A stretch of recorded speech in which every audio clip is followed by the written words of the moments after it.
बज़ाहिर लोगों की मदद करने के लिए इंडिया पाकिस्तान में लॉन्च होने वाली ये लोन ऐप्स। यूनिवर्सिटी की फीस के लिए पैसे नहीं तो इस ऐप से कर्जा ले लो। घर के बिल अदा करने के लिए पैसे नहीं तो इस ऐप से कर्जा ले लो। दोस्तों के साथ पार्टी करनी है लेकिन जेब खाली है तो इस ऐप से कर्जा ले लो। और फिर लोगों की ज़िंदगी इन मिलने वाले पैसों से खुशहाल होने की बजाय उनका इख्तिताम होने लगा डिप्रेशन, खौफ, यहाँ तक के जुराइम भरे रास्ते पर। खबरों में ये इशू हाईलाइट हुआ रावलपिंडी में खुदकुशी करने वाले 2 बच्चों के बाप मसूद की कहानी से। ये इदारे जब एक आम आदमी की कंपनी रजिस्टर करने के लिए तरह तरह की इन्वेस्टिगेशन करवाते हैं तो ये अवाम को लूटने और हरासा करने वाली लोन ऐप्स रजिस्टर कैसे हो जाती हैं।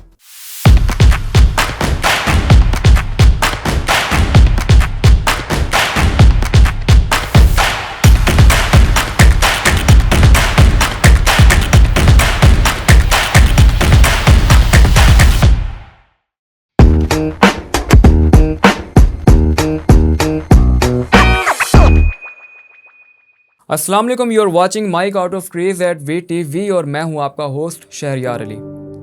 एक आदमी को पैसे की प्रॉब्लम है और वो अपने दोस्त को मैसेज करता है कि भाई कुछ पैसे उधार चाहिए। मेटावर्स की वजह से उसे रेलेवेंट एड्स नज़र आते हैं और सोशल मीडिया पर स्क्रॉलिंग करते हुए उसे एक ऐड नज़र आता है जिसमें एक लड़का या लड़की ऑफिस में बैठे बताते हैं कि कैसे उनको एक ऐप इंस्टॉल करने पर एक क्लिक करने पर ही 50-60 हज़ार का कर्जा मिल गया। ना कोई पूछताछ, ना पेपर वर्किंग और आसान एक साथ में कम सूद पर कर्जा।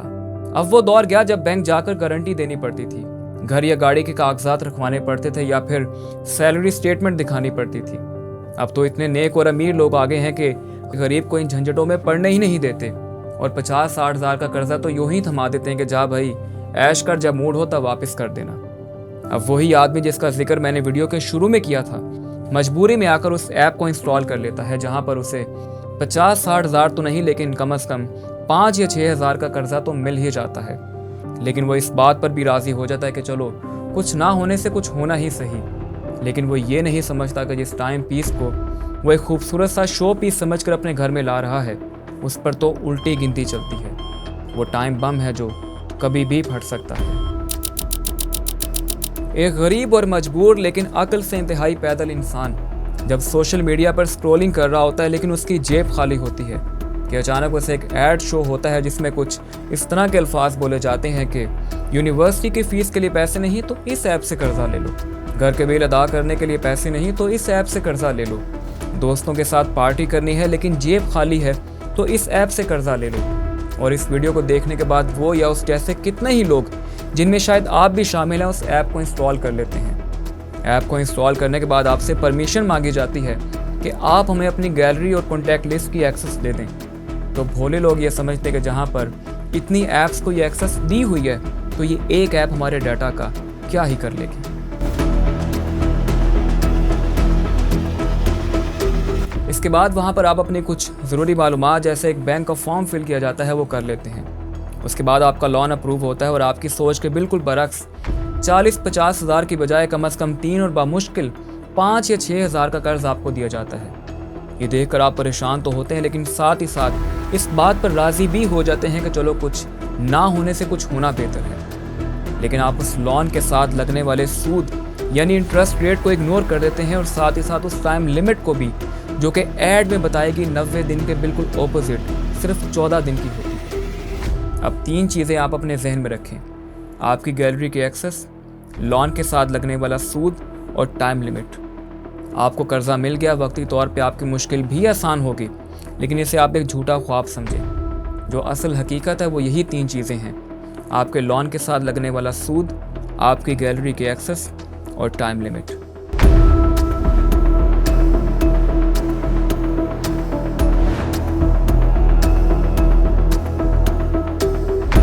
अब जैसे ही कुछ दिन गुजरते हैं तो आपको फ़ोन पर फ़ोन आना शुरू हो जाते हैं एक अननोन नंबर से। आप परेशान होकर फ़ोन उठाते हैं तो आपसे लोन की वापसी का मुतालबा किया जाता है। और जब आप सवाल करते हैं कि भाई अभी वापसी का मुतालबा क्यों किया जा रहा है तो आपको धमकियां दी जाती है और निहायत बदतमीज़ी के साथ कहा जाता है कि अगर कर्जा वापस ना किया गया तो आपकी कॉन्टैक्ट लिस्ट में आपके जानने वालों को फ़ोन करके बताया जाएगा कि इस बंदे ने लोन लिया है, उसकी वापसी करवाई जाए। या व्हाट्सएप ग्रुप में आपके रिलेटिव्स को ऐड करके आपके दोस्तों को ऐड करके आपकी गैलरी की पर्सनल तस्वीर को एडिट करके भेजा जाएगा या फिर उन्हें सोशल मीडिया पर अपलोड किया जाएगा। आपके पैरों से ज़मीन निकल जाती है। आप परेशान होते हैं कि जिस ऐप को मैं अपना मददगार समझ रहा था वही मेरी कातिल निकली। आप मजबूर होकर रोते हैं, लेकिन सामने वाले एजेंट को आपके रोने से फ़र्क नहीं पड़ता। आपसे मुतालबा किया जाता है कि अगर बचना चाहते हो तो कुछ फ़ीस भेजो, कुछ पैसे भेजो, ताकि लोन की वापसी में कुछ डिले किया जा सके। आप मजबूर होकर चंद पैसे फ़ीस के नाम पर भेज तो देते हैं, लेकिन वो रिकॉर्ड का हिस्सा नहीं बनते और आपके लोन के साथ लगने वाले सूद और जुर्माने वाले सूद में दिन ब दिन इजाफा ही होता चला जाता है। और जब आप फ़ीस अदा कर करके थक जाते हैं तो देखते हैं कि आपका कर्जा चंद हज़ार से लाखों में तब्दील हो चुका है और फिर आपका इंजाम होता है खौफ भरी ज़िंदगी, डिप्रेशन, यहाँ तक कि जुराइम भरे रास्ते पर। लेकिन इन शैतान एजेंट्स को आपकी मजबूरियों से कोई फ़र्क नहीं पड़ता। उनका तो काम है आपकी मजबूर शख्सियत से पैसे निकलवाना। और जब आप फ़ीस और सूद अदा कर करके थक जाते हैं तो देखते हैं कि जितना कर्ज आपने लिया था उससे ज़ायद रकम अदा करने के बाद भी आप इनके सामने मुजरिम हैं। ये है जुराइम और सूद की लानत, जिसको इस्लाम ने सख्ती से हराम कहा है। अगर आपको मेरी बातें कहानियाँ लगती हैं तो ज़रा अखबार के सफ़ात खंगाल कर देखते हैं कि इंडिया और पाकिस्तान की खबरें क्या कहती हैं। रावलपिंडी में 2 बच्चों के बाप मोहम्मद मसूद ने चंद हज़ार रुपये कर्ज लिया इजी लोन ऐप और भरोसा लोन ऐप से, और जब वो कर्ज की अदायगी ना कर पाया तो यही चंद हज़ार रुपये का कर्ज लाखों में तब्दील हो गया। और फिर जब उसकी फैमिली को थ्रेट किया गया कि उनकी तस्वीर को एडिट करके सोशल मीडिया पर लीक किया जाएगा, तो उसने मजबूरी में आकर कर ली और अपनी ज़िंदगी को ही ख़त्म कर लिया। 31 साला खातून ने केरला इंडिया में कर ली, सिर्फ इस वजह से कि वह 34 लोन ऐप्स का कर्ज वापस नहीं कर पाई। अब आप ये सोच रहे होंगे कि ये 34 लोन ऐप्स बनी कैसे। तो होता यह है कि जब आप एक ऐप का कर्ज वापस नहीं कर पाते तो उस एक ऐप का कर्ज वापस करने के लिए आप दूसरी ऐप को इंस्टॉल करते हैं और करते करते ये 1 से 2, 2 से 3 और 3 से 34 बन जाती है। मुंबई में 39 साला रविंद्रा शिंदे ने कर्ज लिया मनी लैंडर नामी ऐप से और डराए धमकाए जाने पर उसने भी कर ली और अपने हाथों से ही जिंदगी का गला घोंट लिया। ये तो चंद एक कहानियां हैं जो हमारे सामने आ गई। न जाने कितनी कहानियां ऐसी हैं जो हमारे सामने नहीं आ सकी। अगर पाकिस्तान में 50 लाख से 1 करोड़ तक लोग इन ऐप से कर्जा ले चुके हैं या इंडिया की कुल आबादी का 9 से 10% इन ऐप से कर्जा ले चुका है, तो सोचिए कि कितने लोगों ने खुदकुशी करके अपनी ज़िंदगी को ख़त्म किया होगा, कितने लोग जुराइम के रास्ते पर आगे होंगे और कितने लोगों की ज़िंदगी डिप्रेशन में जा चुकी होगी। और मैं ये यकीन से कह सकता हूँ कि असली तादाद इससे भी कहीं ज़्यादा होगी। ज़रा अपने आसपास नज़र दौड़ाएं तो आपको मालूम होगा कि जो हमारे दोस्त कॉल सेंटर्स में काम करते हैं उनमें से अक्सर लोग इन्हीं लोन ऐप्स के कॉल सेंटर्स में जॉब कर रहे होते हैं। तो सवाल यह है कि दायरे हरकत में क्यों नहीं आते। इसकी एक वजह आप हम सभी को मालूम है, लेकिन दूसरी वजह यह भी है कि कुछ ज़राए से हमें मालूम हुआ कि इंडिया और पाकिस्तान में साइबर सिक्योरिटी विंग से बचने के लिए तरीक़ाकार अपनाया जाता है कि इंडिया और पाकिस्तान के लोन एजेंट्स आपस में मिले होते हैं। यानी पाकिस्तानी लोगों का डाटा इंडियन कॉल सेंटर्स को और इंडिया के लोगों का डाटा पाकिस्तानी कॉल सेंटर्स को लीक किया जाता है। तो इसमें FIA और CBI मुजरिम को कैसे पकड़ेगी, क्योंकि हमारा मुजरिम इंडिया में होगा और इंडिया का मुजरिम पाकिस्तान में बैठा होगा। हमारी जिम्मेदारी यह है कि अदारों को फोर्स करें, उनको बताएं कि इंसान इंसान है, चाहे वो पाकिस्तान का हो या इंडिया का हो। जैसे गोरों के साथ स्कैम करने वाले कॉल सेंटर्स पर छापे मार के उनको बंद करवाया जाता है, वैसे ही इन loan apps recovery call centres को भी बंद करवाया जाए। ज़रा सोचिए कि वो इंसान किस तकलीफ़ से गुजरता होगा कि जिसको कर्जे की बुनियाद पर घटिया अल्फाज के साथ धमकियाँ दी जाती हैं। ज़रा इंसानियत के नाते सोचिए। आपकी और हमारी जिम्मेदारी ये है कि जहाँ पर मुमकिन हो सके लोगों को बताएं कि अपने आप को इन लोन ऐप से बचा लें। चंद पैसों के पीछे अपनी ज़िंदगी का सौदा न करें।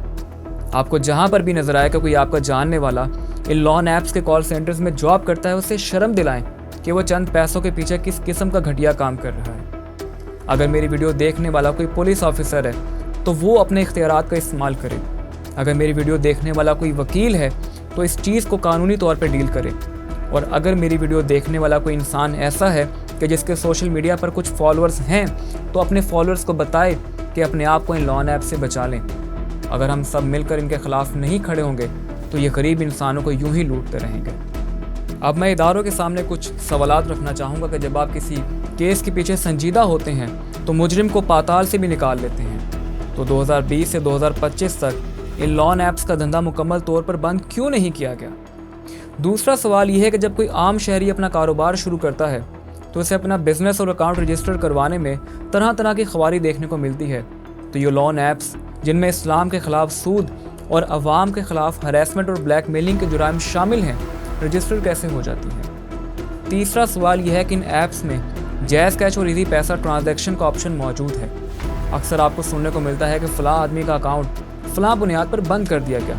बड़ी अच्छी बात है, लेकिन यहाँ पर आपका सिस्टम हरकत में क्यों नहीं आता? ये सवाल पूछना मेरी और आपकी जिम्मेदारी है।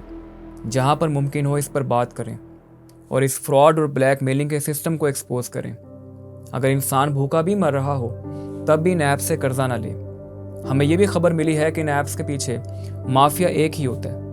यानी अगर आपने एक ऐप से कर्जा लिया और वापस कर भी दिया तो आपका डाटा बाकी ऐप्स को लीक कर दिया जाएगा और इसी तरह आपकी ज़िंदगी मज़ीद मुश्किल कर दी जाएगी। अगर कोई इंसान इन लॉन ऐप्स के हाथों फंस चुका है तो सबसे बेहतर यही है कि पुलिस में रिपोर्ट करवाएं। इन ऐप्स की परमिशंस को ऑफ करके ऐप को अनइंस्टॉल कर दें। पुराना गूगल अकाउंट डिलीट करके मोबाइल रीसेट करें और फिर नया अकाउंट लगा के मोबाइल को यूज़ करें ताकि फ्यूचर में किसी किस्म की परेशानी आपको देखने को ना मिले। और लास्ट में मैं यही कहना चाहता हूँ कि अगर आपको कोई ब्लैकमेल करता है, कोई हरास करता है, तो डिप्रेशन में जाने की बजाय एक बात अपने ज़हन में रखिएगा कि आपकी ज़िंदगी से कीमती कुछ भी नहीं है। अल्लाह पर तवक्कुल करें, नई ज़िंदगी शुरू करें। इंशाअल्लाह अल्लाह ताला आपकी ज़रूर मदद करेगा। शुक्रिया।